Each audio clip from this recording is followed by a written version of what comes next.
Bonjour et bienvenue dans le journal Anti-Guyane de ce mercredi 24 février 2010. En Guadeloupe, les agents de sécurité UGTG de la société SOS Multiservice ont décidé de franchir un cap dans la mobilisation. En grève depuis 3 mois, ils annoncent des actions d'une autre envergure.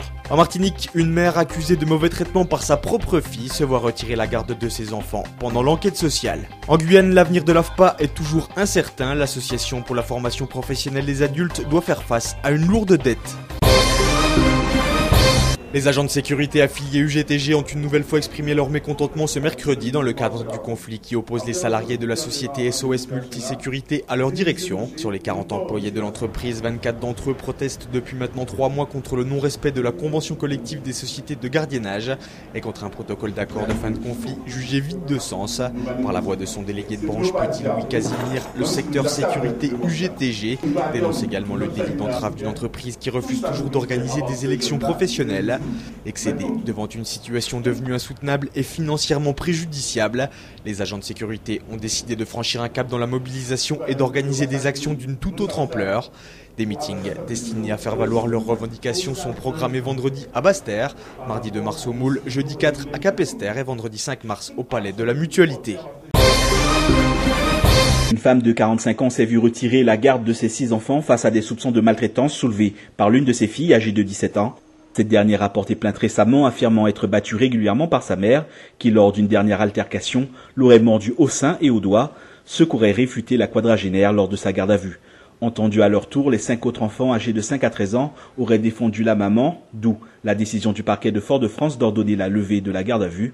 Néanmoins, les enfants ont été placés dans des structures d'accueil par mesure de précaution, tandis qu'une enquête est menée par les services sociaux du Conseil général, dans l'entourage de la famille et dans les écoles fréquentées par ces jeunes.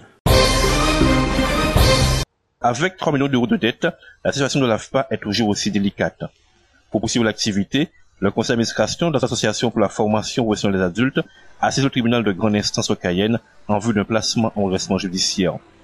En attendant que celui-ci ne se prononce, sur demande des administrateurs de l'organisme de formation, les conseillers régionaux ont récemment adopté une délibération qui vise à changer le statut de l'AFPA.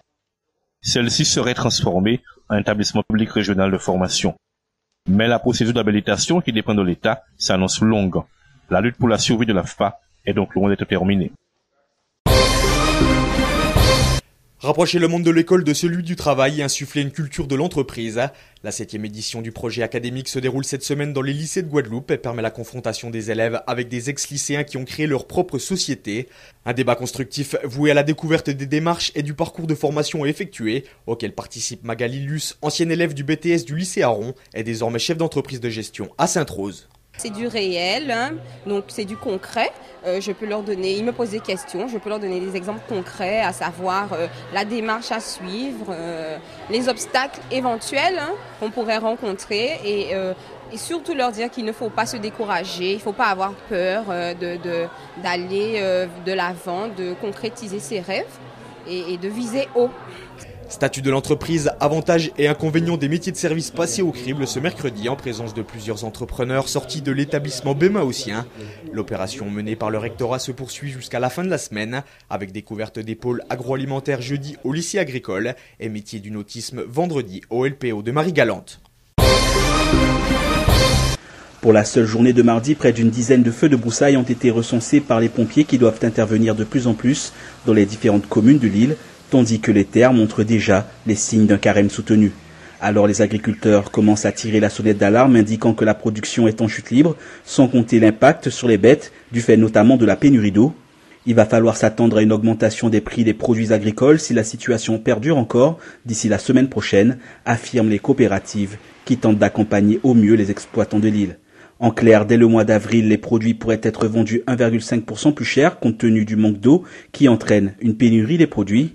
À titre d'exemple, les professionnels expliquent que le manque d'eau sur le périmètre irrigué du sud n'arrange pas les choses et qu'en agriculture, le carême peut durer jusqu'au mois de juillet. C'est dire que les semaines qui viennent s'annoncent difficiles pour ce secteur et le consommateur martiniquais. Voilà une nouvelle qui devrait réjouir en premier lieu les élus et les habitants des communes de Guyane qui ne sont pas situées sur le littoral. Dans le domaine de la desserte aérienne, la dotation de continuité territoriale pourrait bien prochainement s'appliquer aux communes dites de l'intérieur de la Guyane. C'est en tout cas l'objet d'un amendement qui a été déposé dans le cadre de la LODEOM la loi pour le développement économique de l'outre-mer. Il y a de fortes chances pour que le décret d'application, qui a d'ailleurs été envoyé pour consultation au Conseil régional général, soit signé avant la fin du mois prochain. Ces dispositions devraient notamment être bénéfiques en 2 points. D'abord, baisser les prix des billets d'avion entre Cayenne et les communes concernées, et puis contribuer au désenclavement de ces dernières.